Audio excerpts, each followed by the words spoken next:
Nearly 3.5 million people in Kenya are at risk of acute hunger due to the drought-ravaging parts of the country. Approximately 750,000 people in the arid and semi-arid areas of Kenya are in the middle of one of the worst severe droughts in years, attributed largely to failed rains. In Marsabit County, one of the worst hit by the drought, 11 children under 5 years in Ileret area starved to death.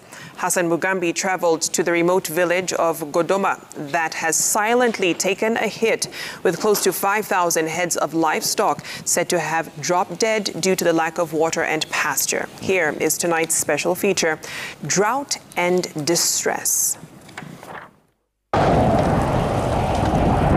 Marsabit County, a county that prides itself as the cradle of mankind as per the evolution theory. But here, mankind is in grave danger. Sijawahi kuona ukame kama hii amemaliza mnyama mfugo wetu. Na sasa tunaona hali ya binadamu mwenyewe ni inafuata hiyo mfugo. In Marsabit currently, we have 275,871 people requiring humanitarian assistance. Kitu kupata ile gamia hakuna. Watu mwenyewe kufa wako karibu.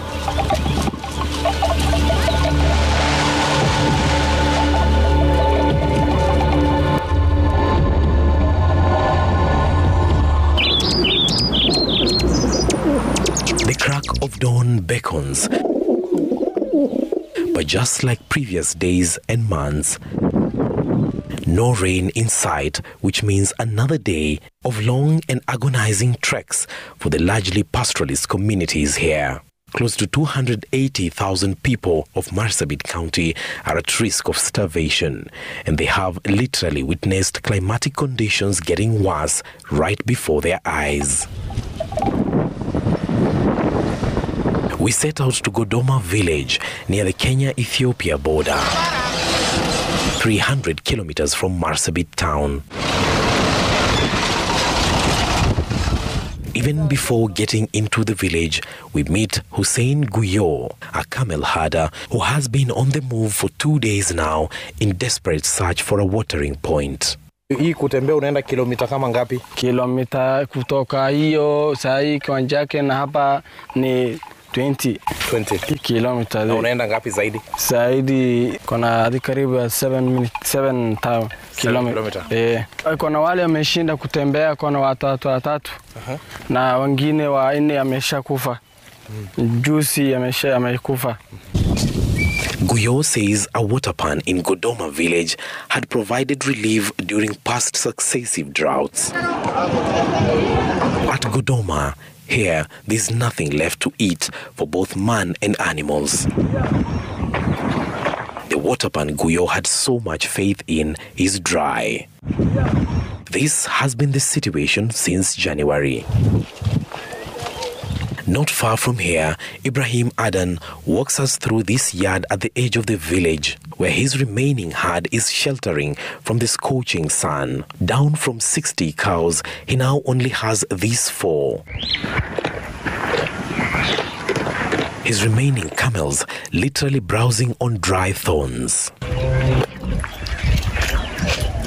Wacha hiyo, kama wewe unafika wiki moja, kitu kupata ile gamia hakuna.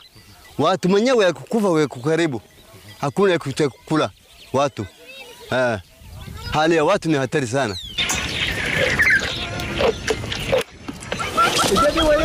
As he shows us the remains of his animals, another one is wheeled on a cart to be discarded. The donkey ahead of the cart may have the strength for now, but the future is unknown. On a good day at the market, this would fetch a livestock farmer close to 60,000 Kenya shillings. But today, that price tag has dropped.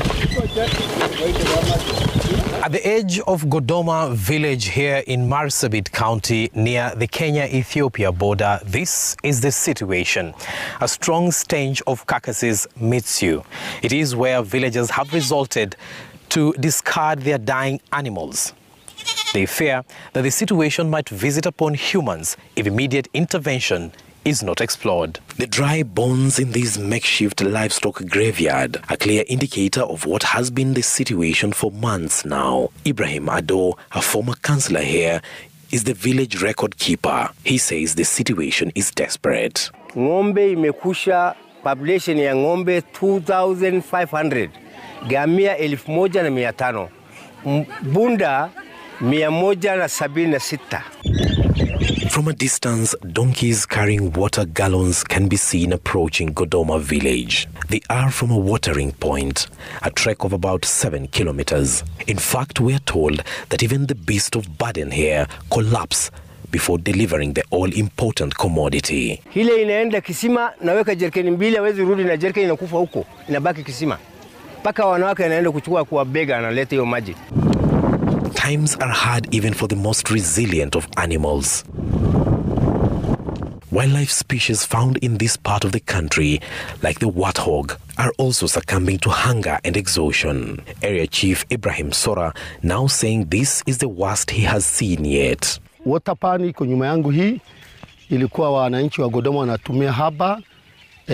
Godoma sublocation 852 household ilikuwa natumia hii, na kule yule center nyingine inaitwa Watiti 542 household, ikirudi ubande ya Godoma Didiko sublocation 647 household. Hii wote ilikuwa natumia hii, maji yamekauka. Previously, he boasted of a herd of close to 70 cows, but the chief's wealth has now been whittled down to just 7. Mukhtar Ibrahim, an attendant at this borehole dug by an NGO, is a frustrated man. The solar-powered borehole previously served 3 villages, Godoma, Godoma Didiko and Watiti, with more than 2,000 households. But since a breakdown of the water pump a year ago, not a drop has been served.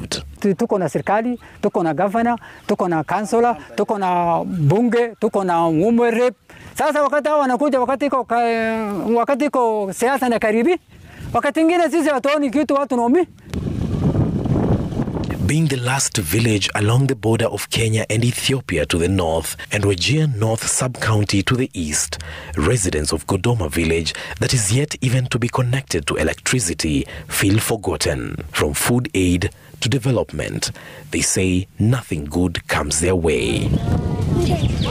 Today, they are lucky. Humanitarian aid workers are here with them. They queue for dry food rations that will at least last them a week. Trying to reach these areas in good time to ensure that no life is lost. And of course, it's not enough. There is need to give livestock feeds for the remaining livestock, and also to promote livestock offtake and to protect the assets of these communities. According to the National Drought Management Authority, NDMA, Marsabit County alone has over 275,000 people in desperate need of immediate humanitarian assistance. That's a little more than half of the population of the entire county. Children are the worst hit. Already, 11 children under 5 years reportedly succumbed to starvation in Ileret area of Marsabit County. We are pastoralists, so livestock production and agriculture production have failed. So we don't have food in the house, we don't have money in our pockets, we can't access food in the market. So that's why, that's the reason why they are suffering that number. The government started a safety net program for Marsabit, Wajir, Mandera and Turkana counties, where hunger-stricken households are each given a stipend to keep them going. But for some, even the money is not their immediate need. If the situation obtains as it is now, we are likely to hit more than 300,000 people will require humanitarian assistance. That's more than 75% of the population in Marsabit County. According to Nutrition International, well over 754,000 children and 103,000 pregnant women in Asal region in the country require immediate relief from hunger. With the rains beginning to pound several parts of the country, experts hope that this will break the drought cycle. But it will take a number of prolonged wet seasons for normalcy to return. Hassan Mugambi, Citizen TV.